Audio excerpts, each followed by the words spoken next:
Merci de rester fidèle au programme de Seneweb TV, seneweb.com et bienvenue dans cet entretien qui reçoit la directrice exécutive et responsable du programme mentorat de l'association Shine to Lead, Madame Ndeye Khady Sall, où on va parler d'éducation. Alors, merci Madame Sall et bienvenue dans cet entretien. C'est moi qui vous remercie. Bonjour, c'est moi qui vous remercie pour cette invitation. Alors, on va commencer à vous interpeller sur l'association et son objectif, l'association Shine to Lead. De quoi s'agit-il exactement? Alors, Shine to Lead est une association qui a été créée depuis 2017, qui vise aujourd'hui à accompagner les jeunes filles, à les encadrer, les jeunes filles qui sont issues de milieux défavorisés, afin qu'elles puissent aujourd'hui avoir déjà une bonne scolarité et ensuite pouvoir être orientées vers les filières scientifiques. Et y être maintenu. Okay. Quelle est votre cible et comment les recrutez-vous? Alors, notre cible, ce sont les jeunes filles, aujourd'hui, qui sont issues de milieux défavorisés. Donc, pour les recruter, nous allons vers déjà toutes les régions du Sénégal. On avait commencé les recrutements au niveau du Sénégal, au niveau de Dakar du moins, et après on a pu aujourd'hui couvrir toutes les régions. Alors le recrutement se fait par l'intermédiaire des responsables d'établissement qui aujourd'hui font une première sélection. Et après nous venons derrière faire une deuxième sélection avec les critères d'éligibilité de Shine to Lead et ensuite valider les recrutements. Quels sont vos programmes d'accompagnement? Alors, nous avons un programme global, si je peux le dire ainsi, qui est composé d'activités pour les filles et d'activités aussi pour les mentors. Alors, quand je parle d'activités pour les filles, ce sont les activités relatives aux cours de renforcement, déjà sur les matières scientifiques. Alors, quand on parle de matières scientifiques, je veux parler des mathématiques, physique-chimie, SVT. On fait également de l'anglais et du français. Okay. Donc, elles sont accompagnées pendant toute l'année sur ces matières-là pour leur donner une très bonne base en matière scientifique. Ensuite, il y a des activités qui tournent autour de ces cours de renforcement, qui seront des activités socio-culturelles, qui sont des activités de développement personnel, de leadership, de confiance en soi, de prise de parole en public. Pourquoi vous avez choisi d'accompagner que des filles? Pourquoi pas les garçons?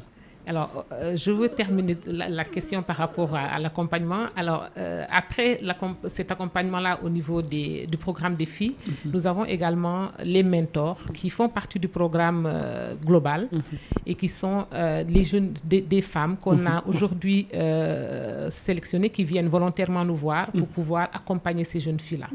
Alors, elles sont partie prenante d'un accompagnement vraiment sur le développement personnel, mais surtout sur le projet de vie des filles. Okay. Donc, quand je parle de projet de vie, je veux parler de projet professionnel et de projet personnel.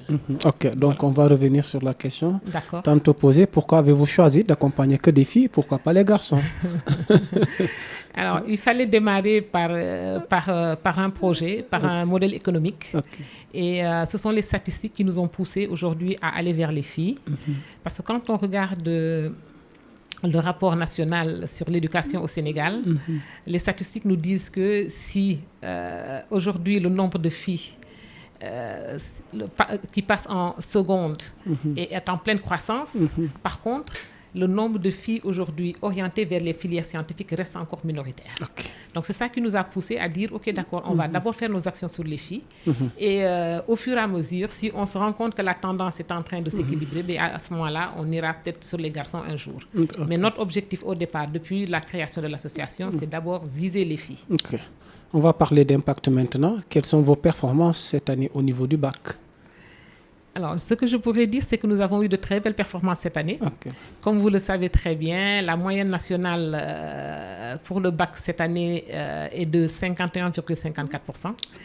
Et Shine to Lead a eu une moyenne de 86% de réussite au niveau du bac. Sur les séries scientifiques. Et je vais ajouter qu'on a eu aussi 45% de mentions sur ces 86%. Comment financez-vous vos activités, car nous supposons qu'il y a du budget derrière toutes ces activités? Alors, nous avons des mécènes, des entreprises qui aujourd'hui ont accompagné quand même l'association depuis son démarrage et qui continuent à nous accompagner.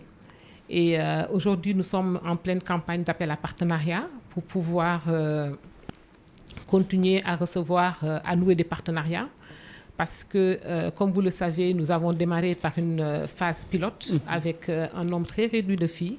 Et aujourd'hui, nous avons atteint 875 filles à travers le Sénégal, sur les 14 régions. Okay. Donc, ça veut dire que nous sommes sur un programme qui est très ambitieux et nous avons besoin aujourd'hui d'être accompagnés pour pouvoir monter en puissance et atteindre plus de filles pour pouvoir avoir plus d'impact. Voilà. Justement sur ce point, quel est votre plaidoyer pour pouvoir pérenniser vos actions? Alors, ce que nous voulons aujourd'hui, c'est vraiment des mécènes, des entreprises, des institutions qui sont aujourd'hui sensibles à la cause des filles, à la scolarité des filles, aujourd'hui au maintien des filles dans les filières scientifiques. Nous leur demandons de venir nous soutenir à travers ces actions que nous menons au niveau des filles qui sont aussi de milieux défavorisés, qui sont aujourd'hui des filles qui sont très bonnes, qui ont de très bonnes performances scolaires et qui mériteraient d'être accompagnées et soutenues. Ok, justement, peut-être le dernier mot par rapport à ce point. Donc, nous lançons un appel à toutes les bonnes volontés, à toutes les entreprises, à toutes les institutions qui voudraient bien venir soutenir les jeunes filles. Ok, jërëjëf soxna Ndeye Khady Sall moom la ñuy àndal mbokk yi ci tënk ci olof rek ci lim bëgg a leeral ci wàllu association Shine to Lead bi nga xamante ni moom la jiite madame Sall ndax mën nga dikkaat ci kuréel boobu nga xamante ni moom association Shine to Lead lan la wundu ak jubluwaay bi. waaw waaleykum salaam wa rahmatulah taala wa barakaatu maa ngi leen di jaajëfal man tamit ci invitation bi ngeen ma defal. Alors Shine to Lead benn association la comme ci kàllaama wolof la ñu nekk. ñun duñu koy tekki ci wolof. Shine to Lead mooy jigéen jàngi tekki. ok waaw association boo xam ne la dafay jàppale jigéen ñi nga xam ne tey jii nii seen koom-koom dëgërul. mais ñoo xam ni jàngkat lañu. ñu bëgg na ku leen jàppale pour ñu mën a yeggale déjà seen jàng. te buñ koy yeggale ñu yeggale ko ci filière yi nga xam ni tey. ñooy filière avenir bi. c'est-à-dire suba métier yu bees yi nga xam ni moom mooy am. que ñoom ñu mën aussi nekk bokk ci. ba occuper ci ay responsabilités yu rëy. recrutement bi naka lay tëddee ginnaaw cible bi. waaw ñun nag. comme dañuy dem di jël ci biir école yi dañuy wax waa école yi ñi nga xam ne tey jii ñoo nekk ci ñooy diriger école yi ñoom la ñuy dem. ñoom ñoo ñuy jàppale ci nan la ñuy recruter xale yi. ñoom ñooy njëkk def benn sélection. bu ñu defee ba pare ñun ñu ñëw. après jël suñu formulaire bi nga xam ni dañu am ay li ñu war a remplir comme critère. ñu ñëw xool xale yi def leen interview. poser ay questions seeti waajur yi ba mu leer nit ñi ñu ngi dugg ci critères yi nga xam ne ñoom la Shine to Lead daal di définir. bu boobaa ñun ñu daal di valider. après daal di leen dugal ci biir association bi. ñu nag bokk ak ñeneen ñi programme yi nga xam ne moom la ñu créé yëpp ak ñoom. voilà wàllu programme boobu naka lay tëddee accompagnement bi te mu jëm ci xale jigéen yooyu. waaw accompagnement bi nag ñaari fànn la. fànn bi njëkk mooy fàndu bi nga xam ni mooy activité yi nga xam ne dañu koy jël dugal ko ci xale yi. mooy activité boo xam ni comme dañu bëgg ñoom ñuy jàng il faut que ñu mën leen fayal ñu jàng.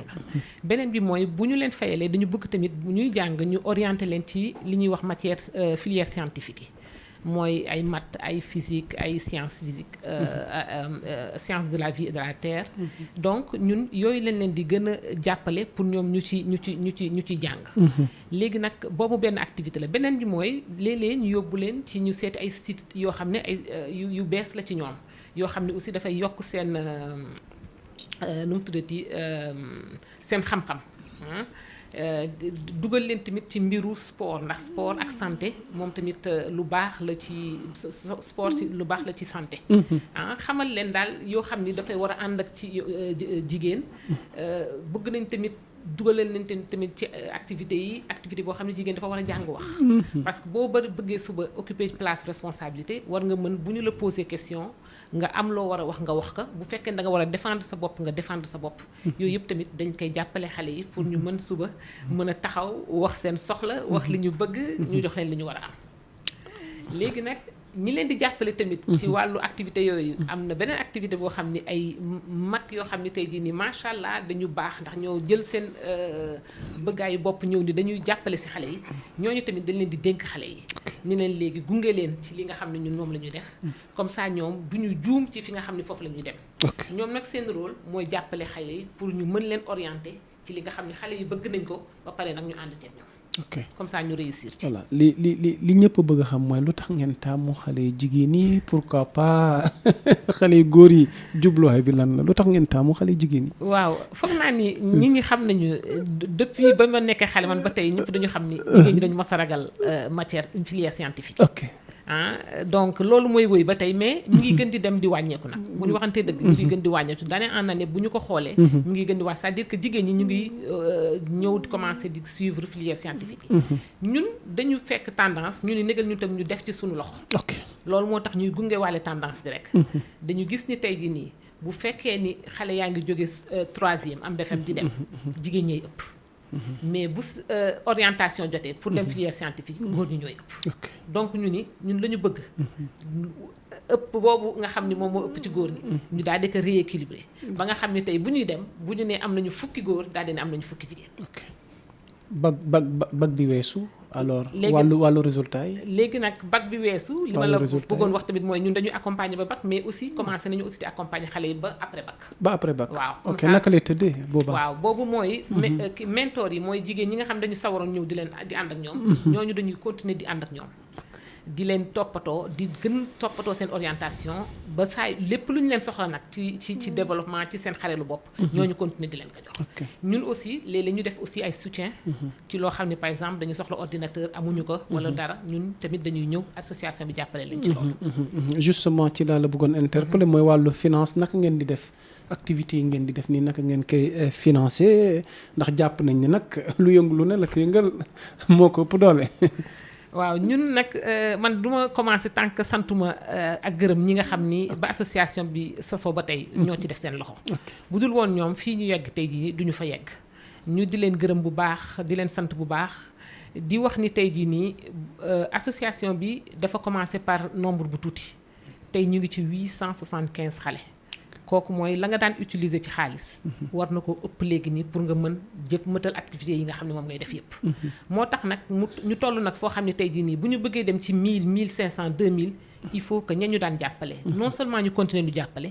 mais ñii nga xam ne tey jii nii jàppale guñ ñu woo leen ñu ñëw jàppale ñu moo tax tey jii nii ñuy woo képp koo xam ne tey jii nii jigéen soxal na la jigéen buy def science soxal na la doom soxal na la nga ñëw jàppale association bi ci activité yi nga xam ne moom lay def jëmale ko ci jigéen ñi déjà pour ñu scolariser leen mooy pour ñu jàng te bu ñu jàngee pour ñu orienter leen ci filière scientifique yoo xam ni suba tamit dañuy bokk ci jigéen ñi ëpp dayoo ma bëgg a jeexale ak yow ci wàllu plaidoyer bi ngir naka ngeen di fexe gën a wéyale li nga xamante ne moom mooy ci li ngeen di yëngu te mu jëm ci jigéen ñi. waaw li ñuy wut nag ci partenariat yi ñuy wut nii. mooy ñi nga xam ne ñoom la ñu bëgg ñu jàppale ñu. mooy di jàppale boo xam ni ci du yem ci benn yoon. parce que boo ñëwee jox ñu benn yoon bu ñu xëy suba amatuñu dañuy sonnaat. donc li ñu bëgg mooy ñi ñuy gunge ci ay long terme xam nga nu ñu koy waxee ci wolof mooy gunge boo xam ni dana xaw yàgg. boo xam ni ñun danañu am visibilité ci ñaata la ñu war a recruter ci jigéen. ñaata la ñu continuer encore di accompagner ay jigéen. ba nga xam ni li ñu bëgg tey jii nii muy impact c'est-à-dire ñu taxaw ni ñii de vraiment seen li ñuy liggéey mi ngi am dëgg njëriñ ci jigéen ñi. loolu li ñu koy mën a may mooy ñoo xam dañuy gunge bu yàgg.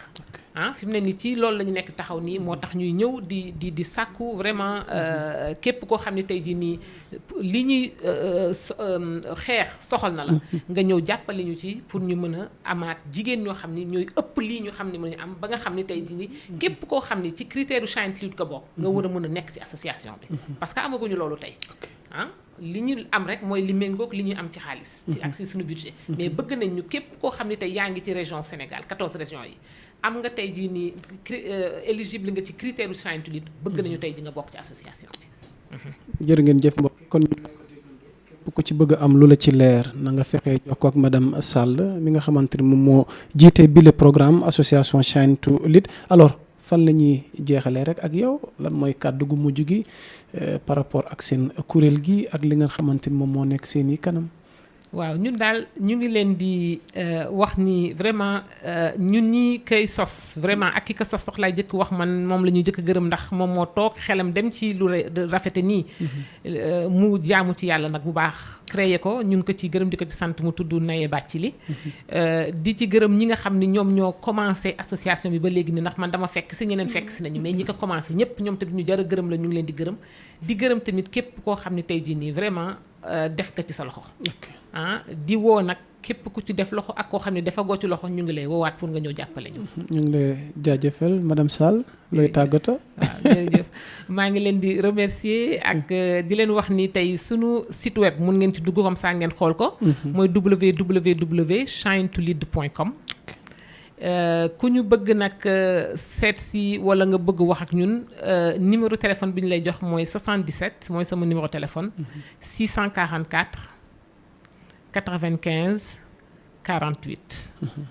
képp koo xam ne daal cause bi soxal na la ñu ngi lay woo nga ñëw jokkoo ak ñun comme ça ñu mën a xam naka la ñuy def ba ànd ak yéen ñu boole nag ñu suñuy effort ñu ñëpp jàppale xale yu jigéen ñi. ñoo ko déggandoo mbokk yi yéen ñi ñu doon teewlu fexe leen jokkoo ak ñoom ci numéro gi ñu leen jox wala tamit ci plateforme boobu nga xamante ne leen mën a jotee ndax ku jàppale jigéen defe naa juumuma ni société nga jàppale. kon madame Sall mbir mangook askan wi mbir mangook ñu ngi leen di jaajëfal ci ànd geeg teewlu gi di leen jox dig daje ci suñu yeneen programme jaa ngeen jëf wasalaam.